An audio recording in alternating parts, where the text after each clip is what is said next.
Umaabot sa 200 pesos ang per kilo ng kamatis sa palengke. Kumustahin natin ang bentahan niyan, pati ng sibuyas sa Blumentritt Market. May unang balita live si James Agustin. James.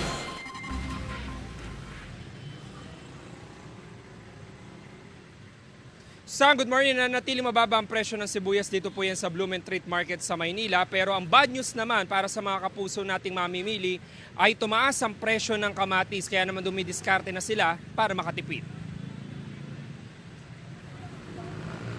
Mabibili sa 120 pesos per kilo ang pulang sibuyas habang 100 pesos per kilo ang puting sibuyas sa Blumentritt Market sa Maynila.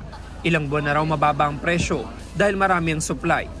Ang Department of Agriculture pinalawig ang ban sa pag-aangkat ng pulang sibuyas hanggang sa Agosto. Sapat naman daw kasi ang inventaryo ng sibuyas. Pabor dyan ang mga nagtitinda ng sibuyas. Mas okay na ganito pa rin yung sibuyas na hindi na muna mag-import kasi unang-una ito, mas malasa kasi ito compared dun sa imported. Tapos, kahit na mas mura siya, para mas madali pa rin siya ibenta. Si Elizabeth, 1 kilo ng pulang sibuyas ang binili. Sana raw hindi na muna tumaas ang presyo nito dahil nagmahal ang ilang bilihin.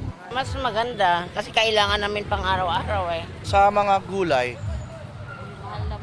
mababa ngayon, okay, mas maganda yon. Kasi di ba, kamukha kami, magluluto kami, mas mabor sa amin yon. Sumipa naman ang presyo ng kamatis na mabibili sa 160 to 200 pesos per kilo.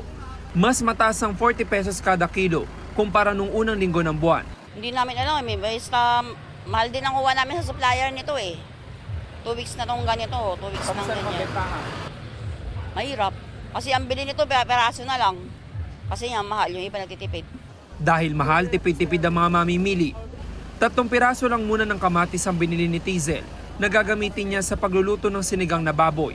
Siyempre nagulat. Kasi halos wala ka nang isasahog nga dahil sa sobrang mahal, dagdag. Yun lang naman ang pampasarap talaga Paano sa sinigang. Hati-hati lang. Ang sinigang ni Marvin hindi na raw muna gagamitan ng kamatis. Sobrang taas po sir pwede naman pong gumamit ng ibang pang-asim na lang po na mas mura po. Halimbawa may nabibiling kamyas na mas mura. Doon na lang po tayo sir, kumbaga at least nakakatipid po.